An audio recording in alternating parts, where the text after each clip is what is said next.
Apologize, you guys have to see me up here again. I was only here an hour ago, so I've still been with Hockey Canada 21 years, by the way. Everyone is either out there managing conflict or working on their player evaluation and selection programs, because we got a few bodies missing this afternoon, but that's all right. We'll be fairly quick with this one. All the text, and again, everything that's in here you guys can get, and all the documents we put on our website. Hockey Manitoba's filming. We're going to hand out the presentations again at the end, so don't feel free. You have to take a lot of notes. There's text in here. I'm not going to go over things word for word on here. Some of the stuff we addressed a little bit this morning, but one of the things that, again, in my tenure with Hockey Canada is you've learned over the years that people are passionate about hockey, and that's a good thing. I get about 80 or 100 emails a day, I would say, on average. Everything from how tight should I tie my daughter's skates to I can't believe Mike Babcock is using that forecheck with the World Cup team. Can you tell him that he should use this? I'm like, I can tell him. And I said, I could also tell you what his response will be right now without even talking to him if you really want it. But we get a lot of that. So we get people who are sharing positive stories, we get negative stories, we get negative emails, we get positive emails.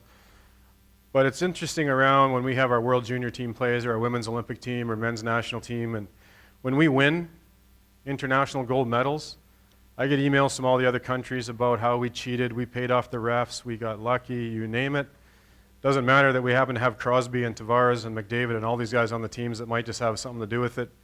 But when we don't win on those stages, I get emails from every crackpot in Canada about what is wrong with our goaltending, our defense, our forwards. And I even have a folder in my email called Beauties. And I think I got about 500 or 600 beauties in my email that I've saved over the years. And some of them are downright nasty. Some of them are nasty, but if I looked at it from an outside sort of thing, they're actually really, really funny as well. And some of them are just 2 words. You can probably imagine what those are. But it always goes to show you what people think of the game, and there's a lot of passion. So at the end of the day, when I'm done with the hockey business, I got a book that's written for me already, and all I got to do is cut and paste. So if any of you guys are in the beauty folder, thank you. You've contributed to a book. And it's amazing, again, that people, the time that people take to write some of this stuff. But at the end of the day, it does go to show how much passion there is, not only in Canada, but around the world. So we're going to touch on skill development, some of the philosophies that I think that we can incorporate. And to me, a lot of it comes down, again, to the association and putting the stuff in play so that the coaches, the parents, the kids all know what the rules are, all know what we're trying to do, and we're moving towards a common goal. It's very difficult when you have this coach doing this thing and this coach doing that and this one over here and this one over here to try and maintain continuity and develop kids to come through the system. So the majority of stuff that we're trying to do is to try and get some consistency so that kids moving from novice into Adam and Adam into Pee Wee and Pee Wee into Bantam, that we keep all those kids playing there. But more importantly is that we have coaches on the same page, kids on the same page, so we're not starting from scratch every single year. So I always ask coaches in clinics, how many of you have had your first 3 or 4 practices at the start of the year and you said to yourself, I can't believe what these kids don't know, or can't believe what these kids can't do? We've all said it. I really hope the guys next year aren't going to say that about the kids from my team this year. But again, it just goes to show that we want to try and get some consistency in what we're doing. So in this deck, this presentation that you guys are going to get, there's just a little table of contents, kind of shows what are the components we're going to talk about. We're going to talk about skills versus team play, practice versus games, okay, formal games versus half ice versus cross ice. What are the pros, what are the cons? Competition, player development, skill improvement, and basically a to Z picture of what skill development is. Our goal is not to put kids in the NHL from a Hockey Canada standpoint. If that was our goal, we're failing miserably. About 0.003 kids play in the NHL. There's only 700 and some jobs in the NHL available. Roughly 50% of them are held by kids from Canada right now, so that's a very, very small number. And we saw some of the other stats based on football in the US and basketball. percentage of kids who go on. Our number one goal is to make sure that every single kid is playing hockey next year. And for your associations, you want to make sure that all your coaches are not that player's last coach. You do not want to be a kid's last coach. So that's our number one goal. We want to make sure every boy and girl gets a chance to be at the highest level. It's okay for parents. It's okay for you guys to want those kids to get to the NHL or the Women's Olympic team. It's absolutely okay to want that. We just think if you go about it the right way, you're going to give your kids a better chance. And that's all we can ask for. Everybody knows kids that were super skilled and all of a sudden 16 or 17 got other interests. They just didn't want it that bad. We all know kids who weren't the best players growing up, but they wanted it so bad they just worked and worked and worked and they got their spot to the team that they were trying to get to. There's players in the NHL that don't really like the game. They're just really good at it and they make a lot of money. And there's other guys that would play for free, guaranteed. And that's no different than our kids. So what we want to try and do is make sure that's a good experience. So I'm going to play a little video that we call the Canadian Way, and that kind of going to give you an example of how we look at hockey from our office in Calgary. It's not just high performance, it's not just development, it's anything and everything in between.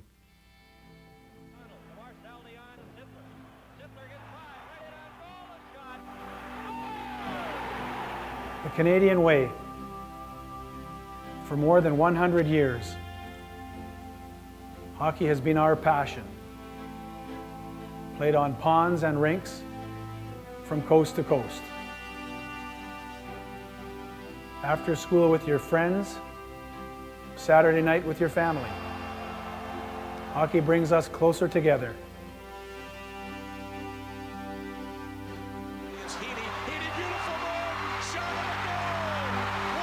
It inspires us. It's our way of life. And to many, it's what defines us as Canadians.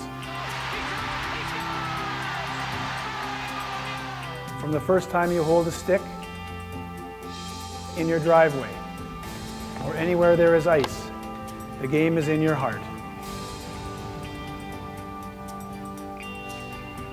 Early morning and late nights, you dream of playing the game. Scoring the big goal, making the big save, being the Canadian hero, and sharing those special moments.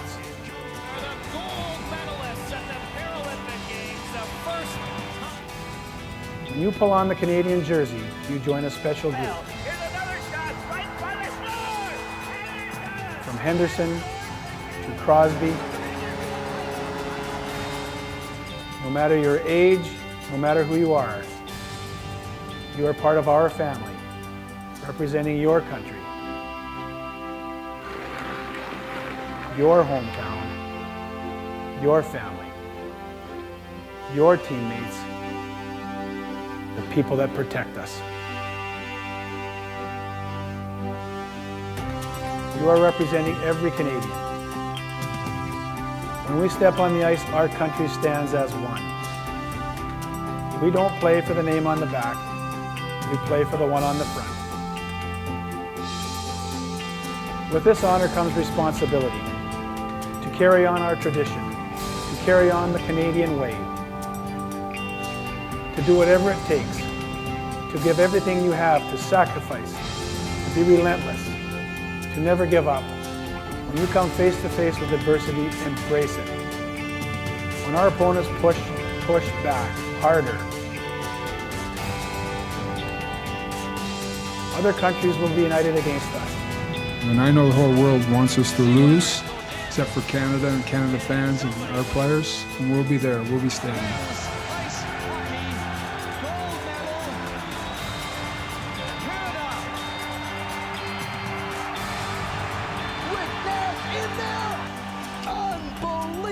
Together we will find a way. Together we will achieve our goals. Together we will wave our flag. Together we will stand as Canadians.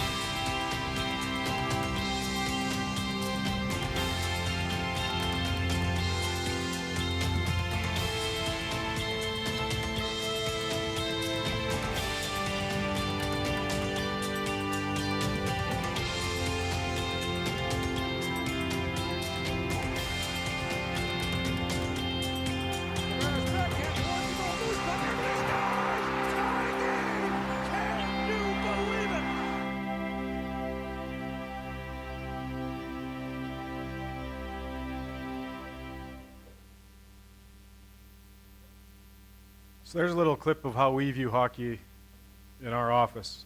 And I'd encourage you, when you guys get this presentation, download it, take the video, have a night in your community associations with your coaches, with your parents, play them the video and say, this is what it's all about. It's A to Z.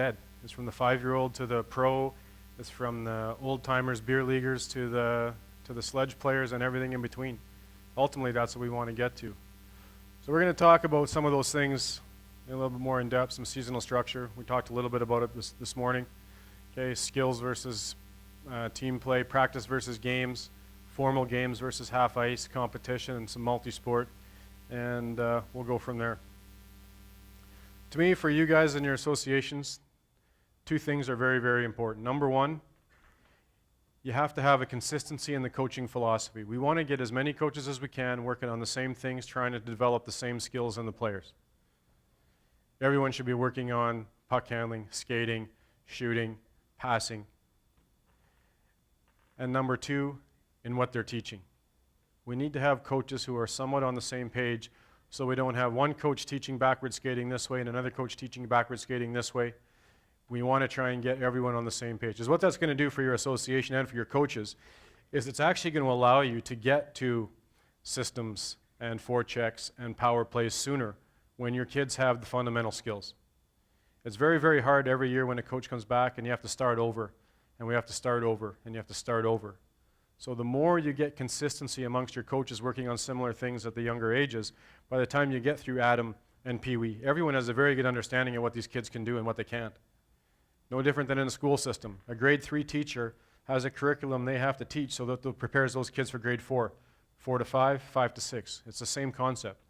Just because it's hockey doesn't mean we have to try and reinvent the wheel. The other thing we really want to try and get across is, number 1, it has to be enjoyment for the kids coming to the rink. For a lot of kids, coming to the rink for that practice is the best thing that's going to happen to them all day. It's the best thing that happened to them all week. It might be the best activity that happens to them all year. There's a lot of things going on with kids nowadays, school, home, whatever. The rink needs to be a safe haven. It needs to be a place where they all want to go, where they feel safe, where they can have fun, when they can be with friends, when they know there's people there to support them. Number 2, if players see themselves improving their skill level, they will enjoy hockey more and they will want to come back. When kids get that video game on Christmas morning, they will play it over and over and over because they want to get to the next level, and the next level, and the next level, and the next level. Hockey is no different. When kids see themselves getting better, they will want to come back. We saw Bob on the skateboard last night. He kept trying again and again and again until he got there. Okay? Kids want to improve. The best kids want to get better. The worst kids want to get better. Okay? And lastly, we want to develop players to get to the next level. And that doesn't just necessarily mean a midget AAA or a junior A. We want to develop kids who are still playing hockey after Adam, that they're playing in Pee Wee, that they're playing from novice into Adam. We want to get them to the next level. That means the next age group. We saw this phrase earlier, keep as many kids playing at as high a level as possible. That only happens when we have a good skill development plan in place. Kids leave the game because at some point they don't make a team, they don't think they're good enough, it's not fun. For most of us as adults, I don't play basketball right now because I'm crappy at it. If I was a really good basketball player, I'd probably still play basketball. Golf is probably the only sport you'll be really bad at and you'll go play every Sunday with your buddies. Doesn't matter. But golf is fun because it's social, there's all those other activities that go with it. But hockey can be the same thing. So again, that standardized technical curriculum. We want to get coaches teaching similar skills, similar drills, so everyone is developing at the same time. Everybody wants to be part of the outcome. And what I mean by this is so many times, and Reed mentioned it a little bit, a lot of times our top coaches only want to go coach AAA. There's no fame in coaching an Adam team in Canada. Not a single person cares I'm coaching an Adam team in Calgary. More people would care if I was coaching a midget AAA team or a Bantam AAA team because there's a draft and there's all kinds of things that are there. But at Adam, nobody cares. We need to find ways in our communities to get our best coaches, our best instructors working with the young players. because those are the ones that we can determine that are worthy to be part of the outcome because they're willing to be part of the process. Very simple in a lot of ways. Like I said, we can go and we can select who the top 20 players are today. But if we haven't had anything to do with how those kids developed along the way, we're not part of the process. We just want to be part of the outcome. So we want to try and get coaches, people involved who want to start with young kids and carry through the system and spend 2, 3, 4, 5 years with them and really develop those players. Because those are people that we know are worthy to be part of the outcome because they've been part of the process.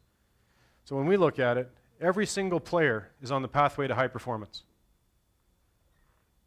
Every single boy and girl who starts hockey at 5 years old is on the pathway to high performance. That means we think every single person who starts the game has the potential to get there if they want. Are they going to get there? No. Low percentage of them ever truly get to a professional level. But if we treat them all the same and give them all the same opportunities, we're going to have more than 50% of the people in the NHL. We're going to have more kids going to school, more kids playing junior hockey, and more kids playing hockey like we saw in the video for some of those guys that are 70 or 80 years old. That's ultimately where we want to get to. But we have to continually work on the skills. We have to continually try and advance. We have to continually try to improve. One of the biggest challenges I've seen for players and coaches when they get to that bantam level, AA, AAA, whatever you want to call it, is we have a ton of kids who are on a very good growth curve as far as development. All of a sudden they get there, and all of a sudden it is far more about winning. It's worried about the Western Hockey League draft and all this type of stuff, and we see all these kids flatline. What we need to do is continually work on this, because at any stage, as soon as you stop developing, there's going to be someone there knocking on the door who's going to pass you. As a coach, as soon as you stop learning, there is someone behind you who is going to continue to grow and get better and ultimately take a position. So we have to try and get into that perpetual side of learning and getting better. And that doesn't mean we need to go to 10 clinics a year and we have to go to college or university classes on coaching, but the game has changed. The game is not the same now as it was even 5 years ago, 10 years ago. The game has certainly changed from when we were kids. I remember going to practice, and I think we did the circles, all 5 of them. You guys know that drill. And then I think we started on the goal line, went to the blue line and back, and the red line and back, you know, the suicides. And then I think we did 2 or 3 variations of a horseshoe, and then we scrimmaged. 74 days in a row, or 74 practices in a row, whatever it was. But that's what our coaches knew. Nowadays, there's so many resources out there, there's tools, kids want more, there's a lot more things that we can use to improve. Talked about this again.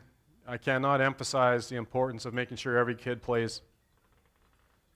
Going back to a golf analogy, a buddy of mine who I know really well is a believer that, you know, the best kid should get out there at the end of the period, at the end of the game. So there's a true story. We're actually on the golf course. We got to a hole, and I said to him, just pick your ball up.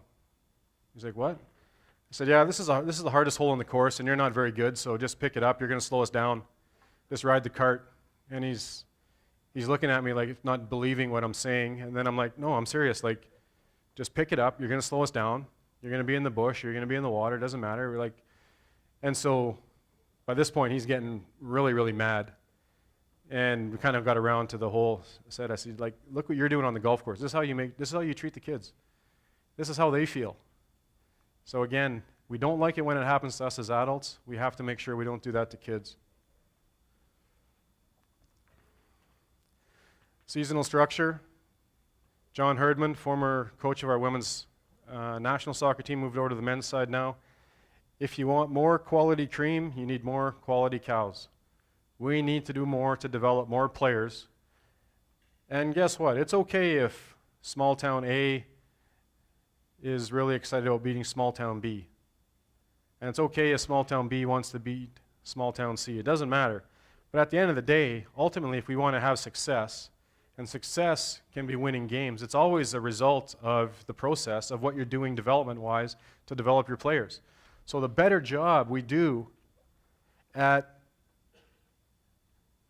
ending up with more quality cows, we are going to get more quality cream, and that's where we have to get to. The better job we do development-wise, the better job we're going to do results-wise. So seasonal structure. couple of definitions here we'll go through quick. The prep or the tryout season, that is basically the period of time before the season actually starts. And we talked a little bit about that this morning with evaluations. I think that period of time right now is way too short. Try out, pick your team, let's go. 10 exhibition games, 4 tournaments. Next thing you know, it's Christmas time, and we've hardly practiced. The development season is the actual time from the time a team is made until the time the regular season starts. This isn't enough time in this country either. Coach picks his team, gone through the evaluations, and has basically said, wow, we really need to work on our skating as defensemen. We need to work on our creativity as forwards. But holy crap, our season starts next Saturday. I don't have time. There's no reason for the season to start next Saturday. From the time a team is picked, we can allow a lot more time and give coaches time to actually work on the things they want to work on instead of being worried about our breakouts and our forechecks and making sure we don't lose our first game. The next part is the development and regular season. So basically from the time your first season starts until your playoffs, and whether it's league playoffs or provincial playoffs or branch playoffs, it's different in every province. That is the period of time where the majority of our development has to continue to take place. Playoffs is the time from the end of the regular season to the playoffs. Again, in so many cases, our regular season ends Saturday, playoffs start Tuesday. Coaches don't have time to prepare. Kids don't have time to rest. Don't have time to do a lot of things that we need to do. We don't need to be in a rush. And then the off season basically refers from the time of the end of the playoffs until the next cycle starts again in tryouts. The off season for some kids doesn't exist anymore. Hockey, 12 months a year.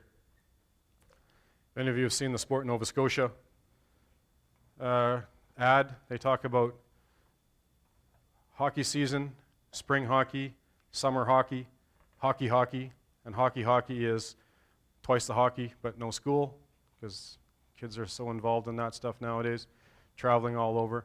So at the end of the day, we need to make sure that we have these different phases looked after. Kids should not be on the ice 12 months a year.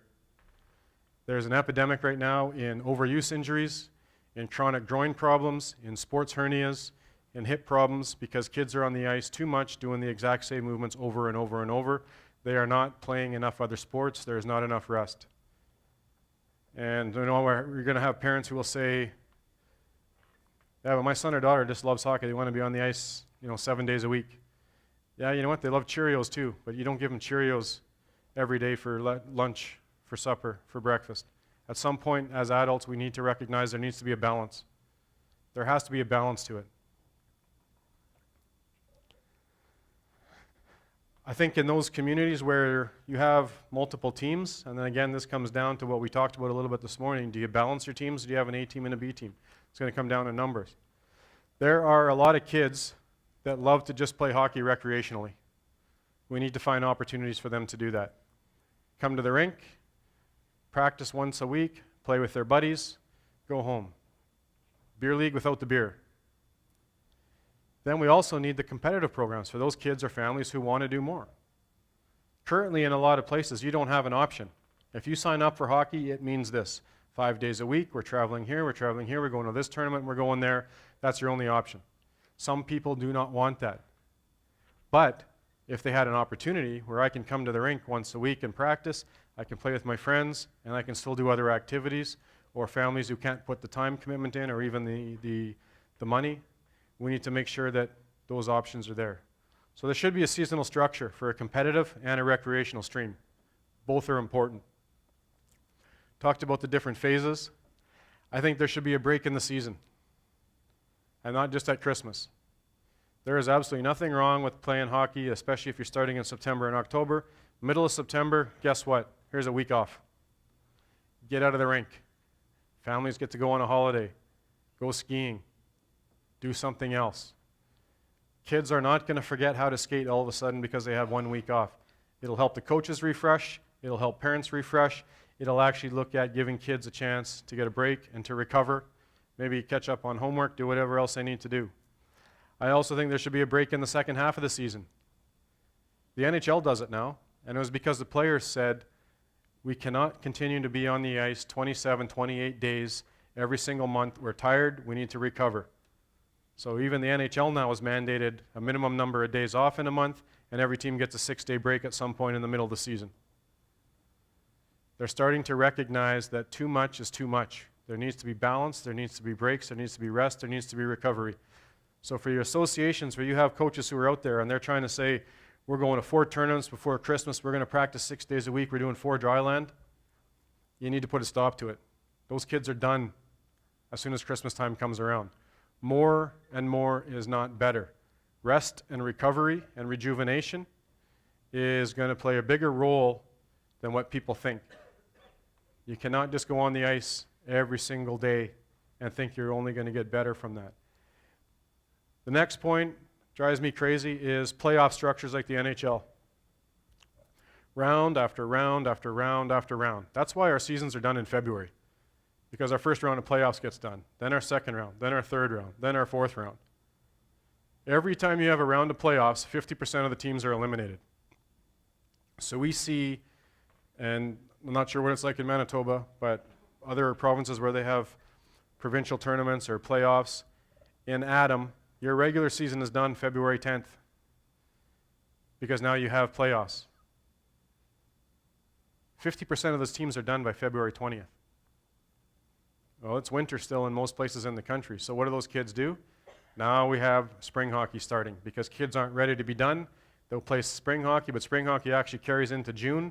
So now they're on the ice into June or July. They get 0 time off as we start the whole process again coming into August. To me, all of our playoffs should be tournaments. Let's bring every single team, every single kid get the same chance to play at the end of the season when the competition should be the highest and the most intense. That's what we want. It's still beyond me why in Adams or Pee-wees we have some teams who don't even make playoffs. Everyone should be in playoffs. Everyone deserves the same opportunity. There's good players on weaker teams. There's weaker teams that are going to get better. The other component of it is if there's in a league where teams don't make playoffs, those coaches, those 3 or 4 teams who are on the bubble, getting in or not, they do not care about development. They're just going to systems and structure, trying to do whatever they can to get in the playoffs. So those are some very, very simple things that we can do that will change a lot of what the outlook looks like in our system in hockey. Sample seasonal structure. There should not be tryouts in August. You guys may or may not be surprised at how many times across this country there's Adam or Pee-wee tryouts that are starting in August. August is summer holidays. It should be holidays for the parents. Yeah, kids are going to go to a couple hockey schools or something like that, but they should not have to worry about actual tryouts in August, because now that means they're on the ice 2 weeks prior to that getting ready. Ideally, a couple hockey schools, a couple prep camps, get back on the skates. In a better situation like we talked about this morning, they sign up for minor hockey, they're going to get 10 skates in the association before the evaluations or tryouts start, so now they're actually getting on the ice, getting back into it. 5 skates for evaluation, and then a seasonal structure. The black means 1 practice per week dedicated to nothing but skill. A lot of coaches out there are already doing a lot of skill in their practice, but I think they should dedicate 1 full practice every week to nothing but skill. Don't worry about breakouts, don't worry about forechecks, don't worry about all that stuff. At the end of the day, breakouts don't work, not because it's a bad plan, because someone can't pass, someone can't receive, someone can't support the puck. That's why breakouts don't work. A team has a lousy forecheck because kids can't skate, they can't angle, they don't know how to use their stick. It's not because they can't follow the path that the coach says this is what you have to do. So we need to get back to those components. Worry about the other stuff later. Okay? April, ideally, that would be a great time of year to finish off with some tournaments. Let the kids go to the hotels with water slides and fun and all that kind of stuff. Finish the season off. And even in May and June, from a Hockey Canada standpoint, we're not saying that you absolutely have to take the skates off. We just think May and June, if you're going into a program in the spring, that it should be skill-based. It should be once, maybe twice a week. It should give kids also an opportunity to play baseball, play soccer, play lacrosse, play all other kinds of sports, but you don't need to have the travel. You don't need the AAA jacket. Well, actually, it's probably quadruple A now. Probably some that got 5 A's across the back, 5A Spring Hockey Elite. You guys have probably seen some of those. But at the end of the day, to us, that's a great opportunity for repetition. Stay on the ice. Okay, it's not a huge time commitment, but you can play soccer. We do a program in Calgary the last 3 years where the kids come in April, May, and June, and we kind of trick people. We sign them up for a hockey program. They get 20 practices and one little tournament at the end, but they get 4 soccer lessons, 4 lacrosse lessons, 4 sort of general kind of gymnastics, physical literacy sessions, and then it could be basketball or something else. So we introduce these kids to 4 other sports. We bring someone in from lacrosse who teaches them about lacrosse, and we hope some of those kids sign up and play lacrosse. And so we're really trying to promote the multi-sport side of things in the seasonal structure. Okay. So again, we talked a little bit about this morning. Okay, talent identification. Again, it's really keeping kids around long enough to see what they can really do. That's where we want to try and get to. Hockey school before tryouts. Here's another one. We haven't talked about this. We talked about the hockey school before tryouts. We talked about eliminating playoffs. How many people in here, their coaches say, we're going to go do dry land 1 day a week? A lot of associations probably do that. You got your token 1 day a week dry land. Do you think 1 day a week in dry land really does a lot? I know all of us get the New Year's resolution, we're going to go to the gym starting January 2nd. If you went 1 day a week for the month of January, how much improvement are you going to see? Probably 0. We need to get out of our traditional thinking as far as what we do off the ice and look at how can we combine activities to have a better result, which actually means less time. Bob talked a little bit about it. In Finland, the kids come to the rink 45 minutes ahead of practice. They're not sitting on their butt, just fiddling on their phones. They have circuits set up where you're doing all kinds of athletic, physical literacy type stuff. Tape ladders, juggling, different things like that. That's a training session. Then they go on the ice, there's a training session. They come off the ice, there's a training session. They do it again. They are working on all kinds of athletic type of things besides just skating. So they've had 3 training sessions that day. Guess what? Tuesday night is a day off. You don't have to go to dry land. You don't have to go to the rink. It's your day to recover, do homework, do different things like that. So in essence, that they're young players, they're getting 12 training sessions a week. And if we signed up for hockey here and I said, okay, we're going to be doing 12 training sessions a week, the parents are going to be like, what? Oh my God, how are we going to manage that? But how they define it and how they structure it means they're getting far more out of less. 20 minutes, 25 minutes before you go on the ice, instead of just sitting on the bench. Same thing for games.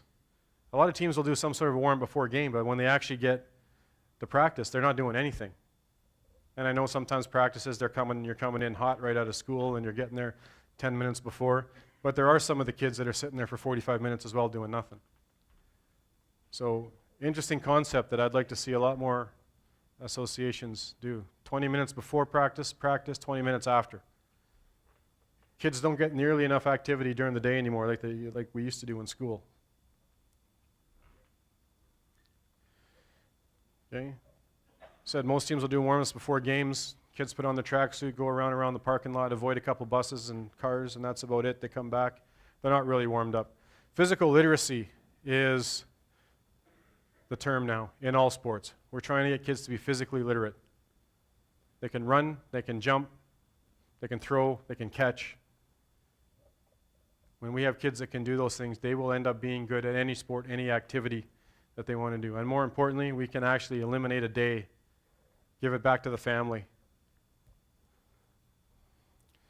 Okay, skills versus team play. Really, when you're looking at Pee-wee and below, it should be skill, skill, skill, skill. Very little introduction into system.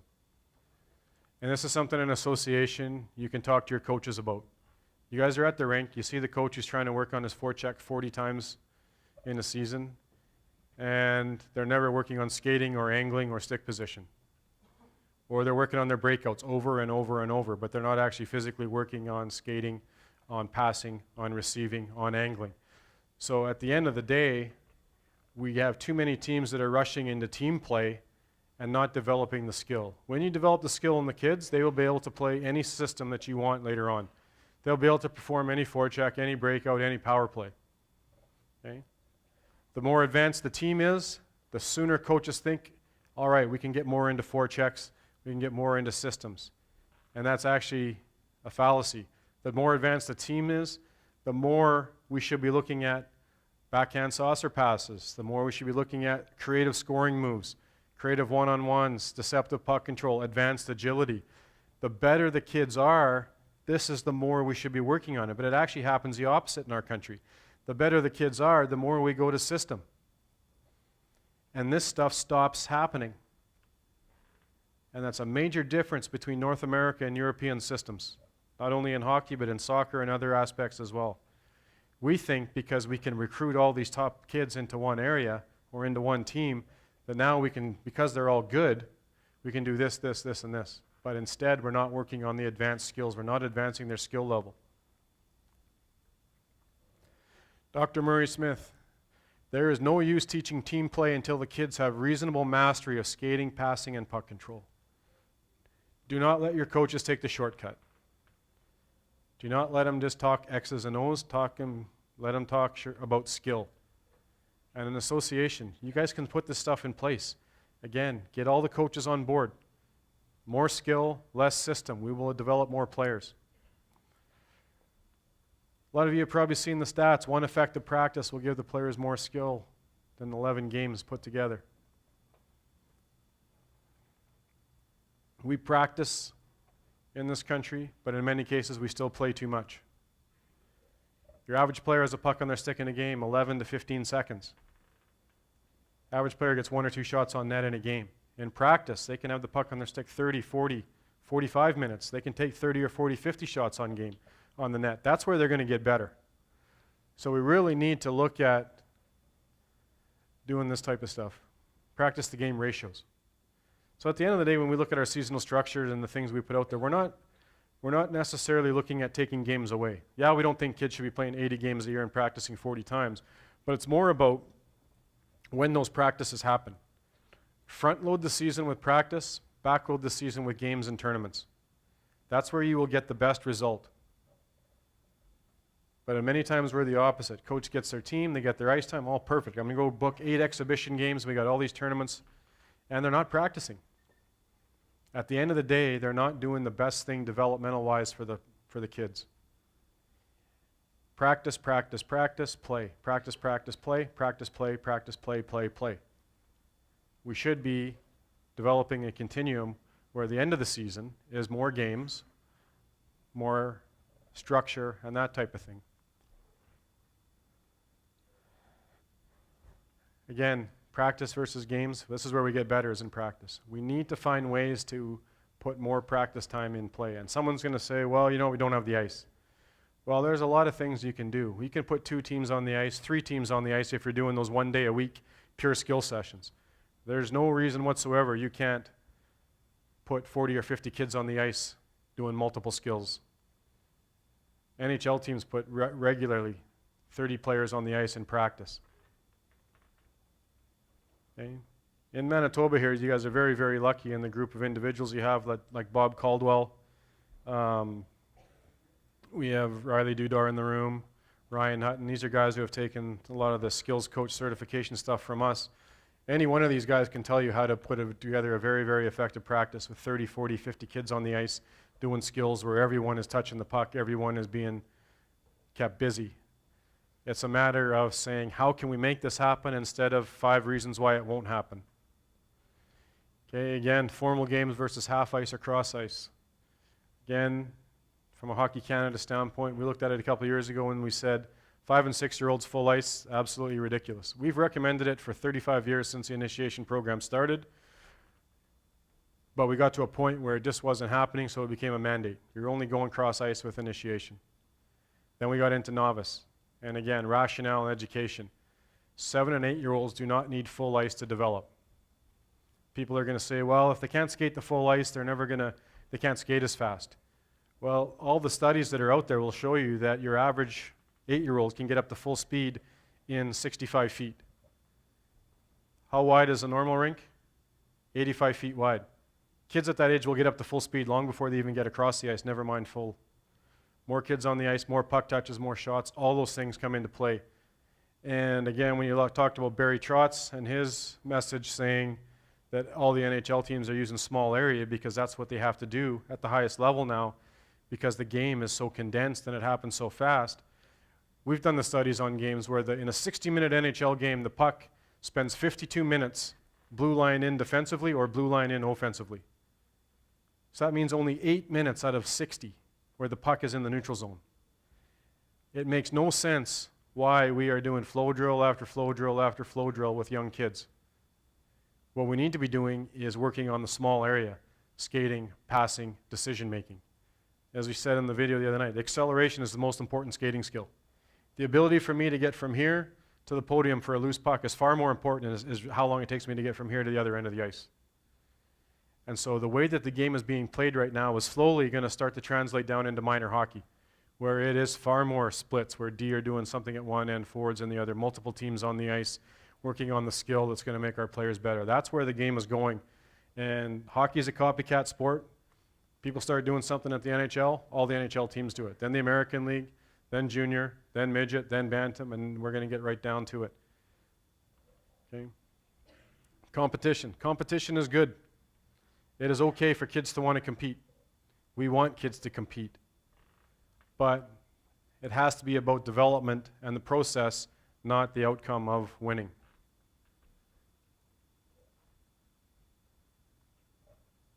It's been said several times here about this weekend about the importance of competition. And competition is important. It's okay to hand out trophies. It's okay for kids to want to win, but that should not be the end prospect. It's not the end of the world if you don't win. You're going to play games and you're going to play really bad, but you're going to win. And you're going to play games when you play really, really good and you're going to lose. The W or the L at the end of it shouldn't matter. Talked about some of these things this morning. Player development, put in the player development forefront of the process. Do not compromise the importance of developing the skills. Okay? Standard curriculum, build the foundation. Identify the skills players need, how to best develop those skills, implement that stuff into drill designs and practice plans, okay? The yearly development plan. I know a lot of people now are going outside and they're bringing in people to teach skating and goaltending. Make sure you know what those programs are all about. Make sure you know those programs are doing the right thing. Make sure that your coaches also have the opportunity to go on the ice and attend and to learn and discuss.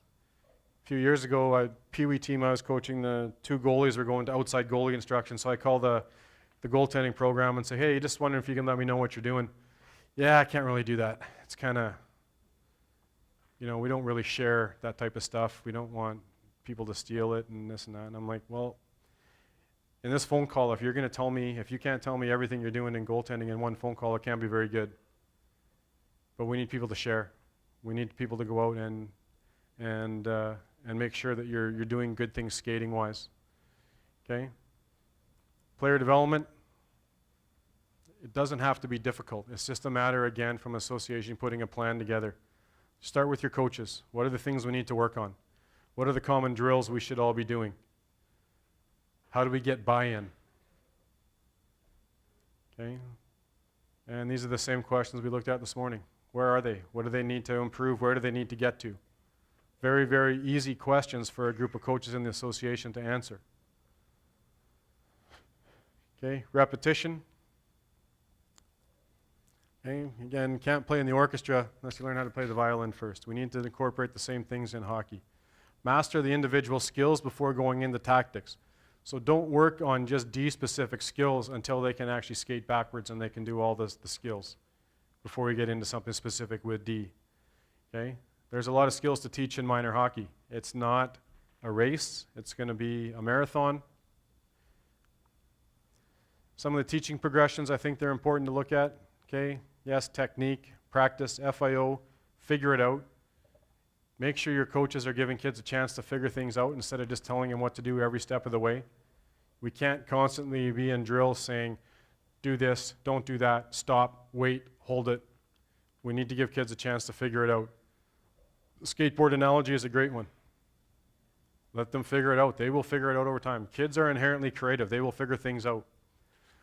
But once we've done the technique, we've practiced it, we've got to the figure it out point, then we need to try and get to where we're practicing with purpose and speed.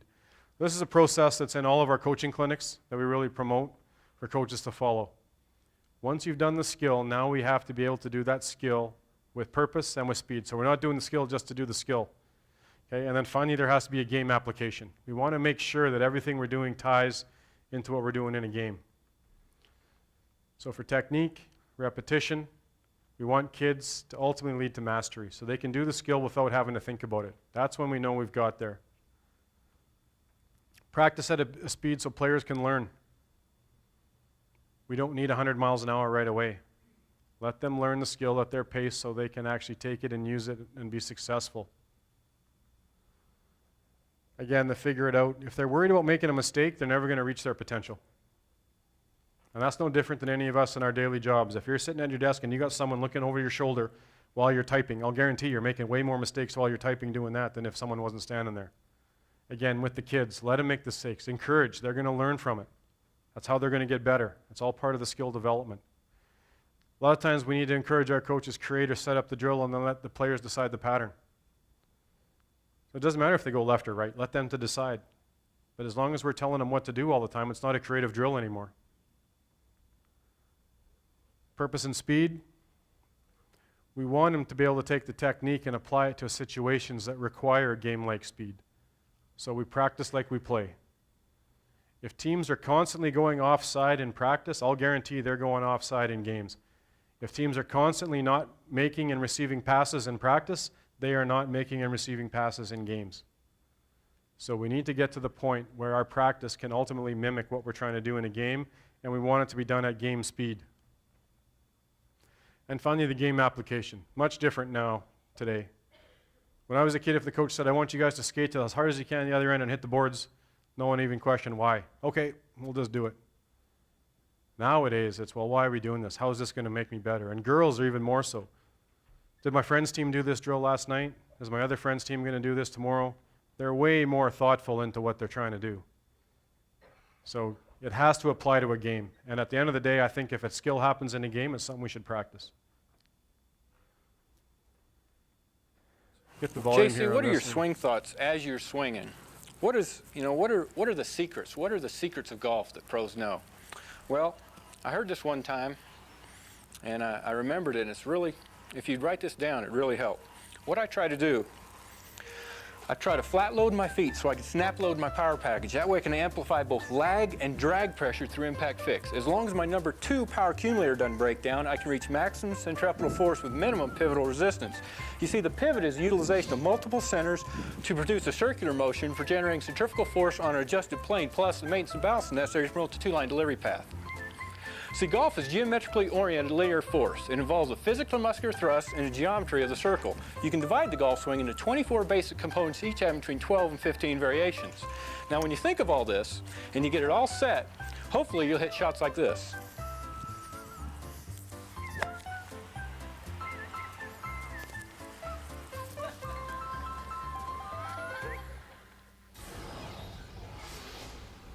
You guys could probably tell from now I like golf. I've made 2 or 3 references to it this afternoon.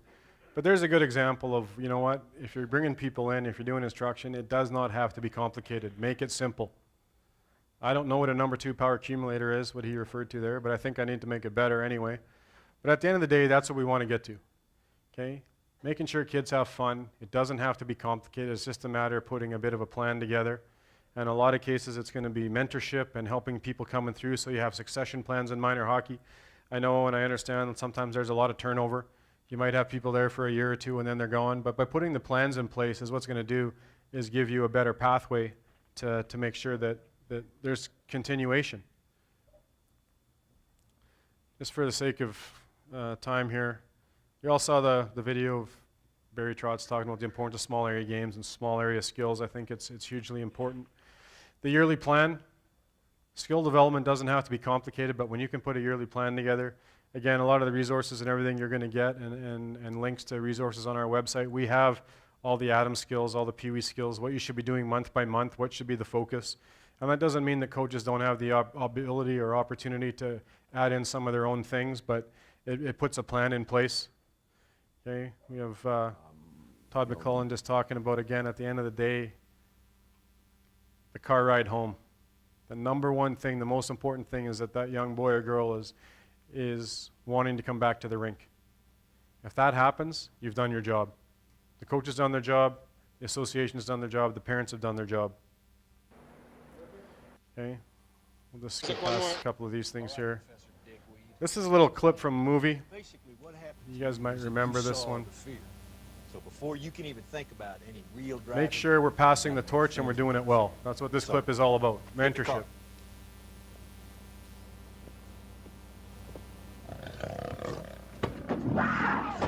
What the hell? It's a goddamn cougar in the car. oh, there's a cougar in the car. I put it in there. You got to learn to drive with the fear. And there ain't nothing more goddamn frightening than driving with a live cougar in the car. God, where'd you get that thing? I trapped it. Been keeping it in my bathroom at the motel, feeding it old pizza. Now get back in that car, you hear me? No, I'm not getting in that car. Hey, listen to me. If you're calm, that wondrous big cat will be calm too. But if you're scared, that beautiful death machine will do what God made it to do. Namely, eat you with a smile on its face. God, you just follow me wherever I go. Well, just looking at you. So you're saying if I just calm down, the cougar will be okay? You got it. Oh, damn it. Okay. Come on, son, you can do it. Come on. Oh, come on. Whew. That's it. Whew. And no sudden moves. Like, is this too fast? Yeah, Oh, man, see? that's a little See? quick. You see what he did? Yeah, you got to be a little more deliberate in your movement. I'm just gonna get in there. I'm just gonna grab the handle. I'm just gonna get in there and drive that car. But I'm gonna do it calm. Calm, piece of cake. I was just trying to stay calm. Oh! Oh, man! Sometime today, son. Okay, here we go. I'm getting in. Ricky, control your heart rate. Oh, my God! That's the best line in the whole clip. Ricky, control your heart rate. So anyway, I guess the point of that is let's pass things on. Okay, everyone here has experience. Let's be mentors. Let's make sure we're passing on good information, creating good plans. And at the end of the day, if we focus on the skill development versus the win at all costs and all that type of stuff, we're going to be better. So, thank you very much. Again, enjoyed the opportunity to come out. Thanks to Peter and Scott and Bernie and all the Hockey Manitoba staff. It takes a lot to put this together, and for some of you, I'm sure you've come from a long ways and a long distance. And at the end of the day, the fact that you're willing to spend a couple days and sit here and hopefully share and get to meet some new people and things like that means hockey in this country is in a good place. So again, thank you very much, and safe travels home and wherever else you guys may be going today.